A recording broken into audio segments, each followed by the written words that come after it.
Hi, welcome to Keep Your Thrive Alive. I'm Mark Mulligan, and this is the space where I share tips, techniques, and inspiration to help boost your mood, your energy, and your well-being. I'm absolutely delighted to have Laura Willis with me here today, a very close friend of mine who I've worked with for quite some time. And Laura's intention is to help organizations understand the negative impact of our 24/7 connectivity with our devices and to help people develop healthy relationships with their tech. Hi, Laura. Hi, Mark.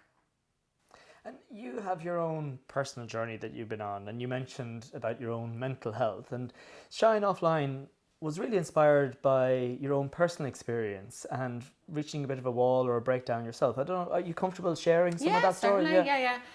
So I'd always been quite an anxious, stressed out sort of person. Email has always been at work for as long as I've been in the office environment, and I always had quite a dysfunctional relationship with my email. I loved my inbox, but I found that the pull to it was very strong, and it would have made me feel quite stressed out and quite anxious. I became self-employed as a PR and marketing consultant about 12, 13 years ago, and when I got my smartphone, the flexibility it gave me in my work, that I could carry my work around with me, was amazing. I was doing really well. I was really successful and really busy. I travelled a lot for my work. The flip side of this connectivity, though, for me was that I struggled to know when to turn it off and when to disconnect from the device. And looking back now, I can see that the overwhelm and the panic attacks that I suffered from correlated directly with this constant connectivity, constant distraction, constant feeling of needing to keep up to speed and be connected all the time. My daughter is now 6.5, and whenever she was born, I had to go back to work quite quickly, whenever she was about 4 months old. And I think for me, becoming a parent was, as it is for a lot of people, it was a big catalyst in my life to shine a light on how I was living.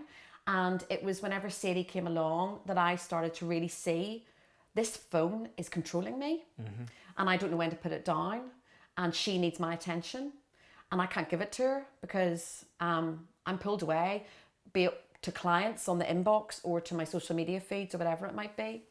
And I became totally overwhelmed and ended up with panic disorder where I couldn't really see. I had a very severe tunnel vision, and I had very severe insomnia as well. I hit an all-time low, and I then went on a journey. It's really sad that people have to go to this very, very dark place to then get themselves right again, but that's kind of what happened to me. And then I went on a journey of discovery to try and work out how could I get some balance back in my life. And when I started to mend myself, what I recognized was it was my phone that was causing pretty much all my problems. So the journey I went on formed the basis of the business that we've now been running for 3 years. Wow. Yeah. And I remember you telling a story about being in the playground with Sadie and having your phone, and about the sort of the conflict between being present and with your daughter and then that pull on the phone. I don't know if you can tell us a little bit more about how that felt. And Yeah, and I think this is something that resonates with pretty much, we go into businesses and we run workshops with teams of people within their workplace, and anybody who's a parent in that room, this resonates with them. That feeling where your phone is in your pocket or in your handbag and it's set to notify you, and you're trying to give your children 100% of your attention because, let's be honest, a lot of us, we're working a lot these days, and when we're with our kids, we want to give them as much of our attention as we can. And yet the very, very tangible physical pull to the phone to know who wants me, what's going on. Because, at the end of the day, being with a young child, it's challenging. It can be quite boring at times. And standing pushing a swing in a playground is maybe not the most stimulating thing that you do in your day. Exactly.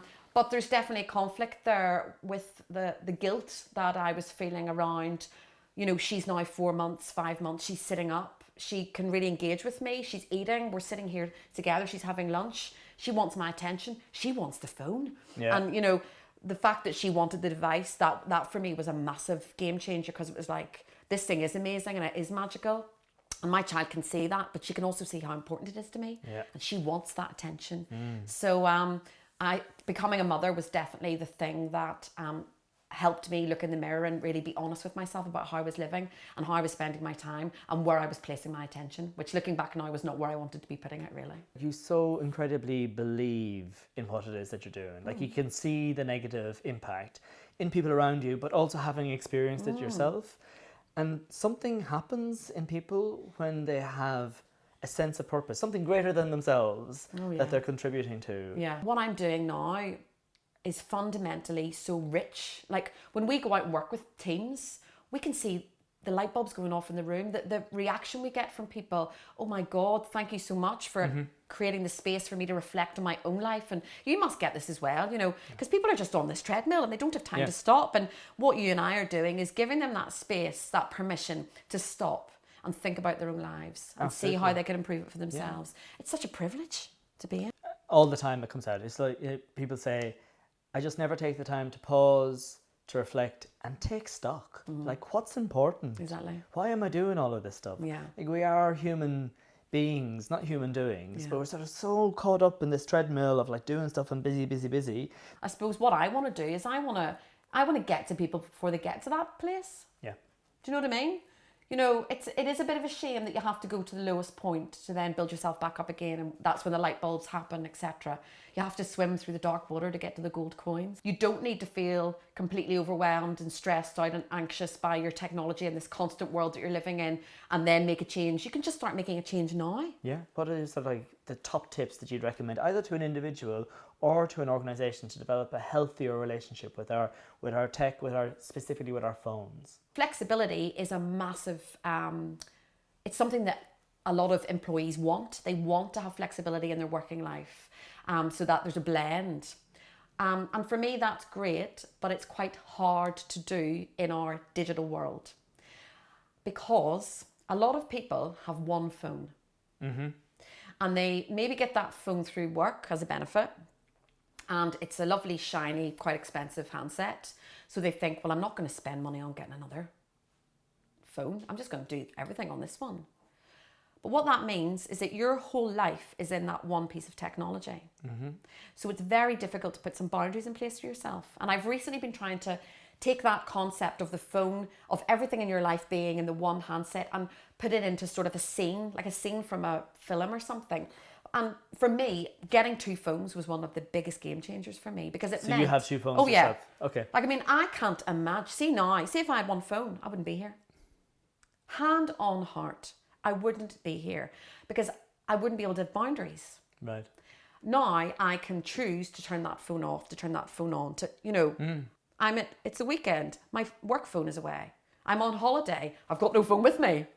I do that sometimes. So you go on holidays and you don't take any phone with you? No phones. Wow. So I think one of the most simple things that anybody can do is get two phones for that work-life balance piece. Because it's like sitting around a table and your granny singing happy birthday in your ear while your boss is actually asking you, why have you not completed that report? And your best friend showing you their latest bikini. And it's all happening at the same place. So thinking about an Android and an iPhone, what would be your top tips for each of them in terms of how it is that you would use the technology to have a better, healthier relationship with the phone?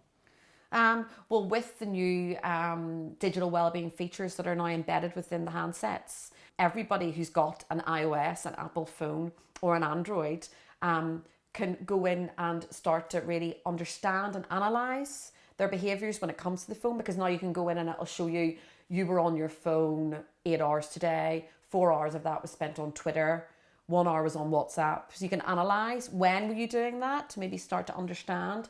Was it on the commute? Would you rather use the commute for another reason, etc.? Also, the functionality will allow you to block certain applications. So say you've got a bit of a thing about looking at news feeds throughout the day and you know you do it a lot of the time, or sports feeds for men, that can be a big thing. Okay, I now want to set a limit on the amount of time I spend on sports feeds during 9 a.m. and 5 p.m. You can do that. That's the sort of functionality. So brilliant. And so if you were to have a third tip or recommendation for people watching, what would your third tip be? I was going to say get yourself a small child, but what I really mean is get yourself an alarm clock. 80% of people use their phone as their alarm. And why wouldn't you? Because your phone has an alarm on it. and you can set the tone and the volume and all the rest of it, and it's there by your bed. But there are a number of reasons why that's not great for some people, for a lot of people. First of all, 1 in 3 of us are checking messages in the middle of the night. Wow. So those of us who maybe wake up to go to the toilet or wake up to take a little drink of water, 1 in 3 of us are actually on the device looking at work email, WhatsApp, social media feeds, whatever. So that's stimulating your sleep. But also, if the last thing you do before you go to sleep at night, brush your teeth, set the alarm, about to turn the light off, I'll have a wee check. Instagram, Twitter, news, work email. What have you done? You've stimulated your mind. You've invited your boss and Donald Trump and your ex-wife into bed with you, and now you're trying to get ready to go to sleep. And so that's pre-going to sleep. Yeah. And then the next morning you wake up, I don't know what time, I don't need an alarm because my child wakes at 5, but it goes off at 10 to 7 and you haven't put your toe on the floor and you're in your work email. Oh, right, brilliant. What a great way to start the day. Absolutely. Or you're in, you know, we're more connected to international affairs than ever before. You know, we know what's going on in the world because we have 24/7 access to news. But is that good? You know, I'm not saying we shouldn't be aware of what's going on in the world. Of course we should. But do we need to know at 10 to 7 when we haven't even woken up? Absolutely. And our child is screaming in the other room or whatever is going on in our work or in our home context. So I would say get yourself a small child who wakes up ideally after 6 or an alarm clock. So I'm curious about the work that you do. How does it map from the individual and self-application of what they do to actually creating cultural change in the organization? The meeting room is a very hot area when it comes to screen time because it's normal now for us all to bring all our devices into the meeting with us. Generally, there's a growing air of mistrust and suspicion. I'm presenting my 10 minutes for this meeting that I've spent an hour preparing for. What is he doing? Is he on Instagram? Yes. Is he on sports? Is he listening? He's not listening to me. Yeah. What does that do to that room, to that morale of that group, to that individual to try and implement a rule? No screens allowed into the meetings. Let's see what impact that has on the productivity of the meeting. Yep. The creativity and innovation, because there'll be more collaboration as a result. The relationships of the people in the room. Yep. And what you find is it's all good. That to me is the really exciting part about the work that we're doing now. We're going in and we're actually shaking up the way businesses are working and how they're operating. Wow. Which is amazing. Because oftentimes people talk about late emails that they receive, you know, that you're working till 8 o'clock at night and then you get up in the morning and your inbox is full again because people have been sending you emails right the way through the night. So any sort of rules or guidelines that you're finding that is useful and healthy to introduce? For me, it's so deep. For people. People have been living and existing this way for a long time now. So when it comes up in a workshop, as it always does, everybody's got an opinion. There's a reason why I'm emailing late. There's a reason why it stresses me out. There's a reason why I need to do it. So everybody's got their own position on it. But it's never been discussed. People are just, I'm individually, I've had a really hard day. I've got a few kids at home. I've left early to do the school run and it's now 9 o'clock and they're in bed and I'm going to catch up with some emails and fire them off to some millennials who are in the team. Those millennials are really ambitious and want to do really well. And all they want to do is make sure that their boss thinks they're really good. So they're responding and they feel this pressure. But at no point as the line manager said, I'm going to email you at 9 and I expect you to read those emails and respond. She probably doesn't expect that. But this is a culture of what's happening. So we invite teams to basically work through that. You know, every organization's different, every team's different, every team leader's different. So I think the rule book is quite tricky, but you know, one thing you can do is maybe set curfews. You know, we're not going to contact each other via email or WhatsApp or whatever messaging system we use as a team after 8 and before 8. Right. So we're going to have that stretch of time. And I would say for those people out there who think, I need to catch up in the evening. Well, by all means, catch up on your email, but this technology is actually set up so you can draft an email and embargo it to go out the next morning. Sure. The fact is, as humans who are using technology to do our jobs every day, we're meant to be blending and complementing with the tech. We're rubbing up, but the tech can actually help us. This is hard, but I try and check my inbox 3 times a day. And when I tell people that, I say, but if I contact you outside of those 3 times, please don't judge me, because it's not that easy. But I think it's initially having the awareness of the negative Yeah. impact. And so if you've entered into these habitual negative patterns, taking a step back and saying, okay, how do I make this work for myself? And then being a little bit fluid about working out the solution for you. Because I don't think either as an individual or as an organization, you can have hard and fast No. rules, because that then creates more stress for Exactly. people. Yeah, Exactly. So it's right, okay, we know that it's not working for us. So what are the things that we can do to make it work a little bit better for us? Exactly. Whenever smartphones came in, I always had a bit of a awareness of my use of them, but I was very conscious of how other people used them in my company and how crap it made me feel. That although they appeared to be engaged, half of them wasn't really there, you know, and it's called continuous partial attention. Psychologists say that most of us, if our phones are on our bodies and set to notify us, most of us are suffering from this because part of our heads is always on the possibility that it's going to go off. What's it going to be? Yeah. And of course it is, because you're human. And that's why another top tip is turn off your notifications. Because if you know your fourth top tip in terms of what it is you might do, just would turn off your notifications, because all our apps are defaulted to notify us. Everything's designed in a persuasive way at the moment. You don't in your house of a day keep going up to the door and going, yeah.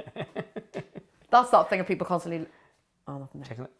Oh, nothing there. You know that? So Laura, I think everybody has a sense personally that their relationship with their phone is a little bit addictive, that they're sort of stuck to it. In terms of the science and the statistics that are out there, what research has been done to actually prove this? Around about 80% of people never turn their phone off. Wow. 59% of people say they feel hooked to their device. 77% of UK office workers say a good day at the office constitutes clearing their inbox. And 98% of people say they now know they can make some positive changes, which tells me that they all have some sort of dysfunction. So from the work that you've done, how do you measure the impact and what are the results?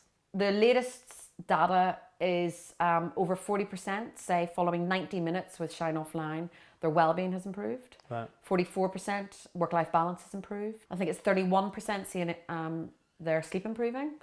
36% say their productivity has improved. Things like productivity then obviously has a big positive impact for the organisation as Exactly. well. And also now that we're doing more of the team-based work, we're going back to the team and asking them to anecdotally share with us in a qualitative way what benefit these changes have had on how they're working. Great. Their ability to create and innovate and collaborate and share knowledge and brainstorm and focus their minds. And of course the benefits are there. You know, it doesn't take a rocket scientist to tell you that if you put your phone in your bag during a meeting, you're going to get a much better experience on the back of it than if it's sitting beside you and you're doing this the whole time. A very senior female leader at a big publishing company who I bumped into a year after she'd done our workshop, and she made a beeline for me. You changed everything. And I said, really? What did I do? Well, I did your workshop, and afterwards I recognised it was my inbox that was causing all my stress. So I went back to my team, and she was the head of the department, and I emailed them all, and the subject line was Digital Fairy Dies. Dear all, I just attended a workshop with Shine Offline. It was life-changing. Basically, it's about getting balance around how you use your tech. I recognise that the CC in my inbox is causing all my stress because you lot CC me in on every email you send. And every time you do that, a digital fairy dies. So I empower you from this moment forward, do not CC me in on emails. You're employed in your job because you're good at what you do. You're meant to be here. And I trust you. Just send, if you want to CC me in because you feel you really need to, CC me in, but not on every message. And she said, within weeks, my inbox had gone down 60% on internal traffic. Wow. And it had changed the whole landscape of her work. Because she knew that if there was an email from a member of the team, she had to read it. Because they'd had consciousness around. Yeah. And that one change transformed her experience at work, but also transformed her team. Because they all went, right, we don't need to see Sarah in. We're going to take responsibility for our own actions. Absolutely love it. Amazing. So small changes, easy to implement, and about the huge impact that it can have. Laura, thank you so much. It's been an absolute pleasure sharing this time with you. Every time we speak, I learn more, and it gives me some really simple tips and techniques of things that I can do that makes it easier for me to have a healthy relationship with tech. And I know it's going to be the same for everybody watching as well. So if you want to find out more about Laura and the work that she does, you can log on to her website, which is www.shineoffline.com. If you want to send her an email, be aware that she'll only respond to you 1 of 3 times during the day, but she will get back to you. And I'll be back next month with some more tips and techniques as part of Keep Your Thrive Alive. And in the meantime, be well and thrive.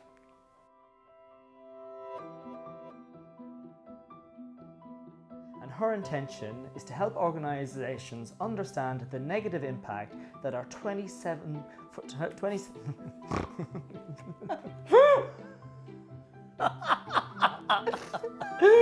I'm in relief. Go Mark.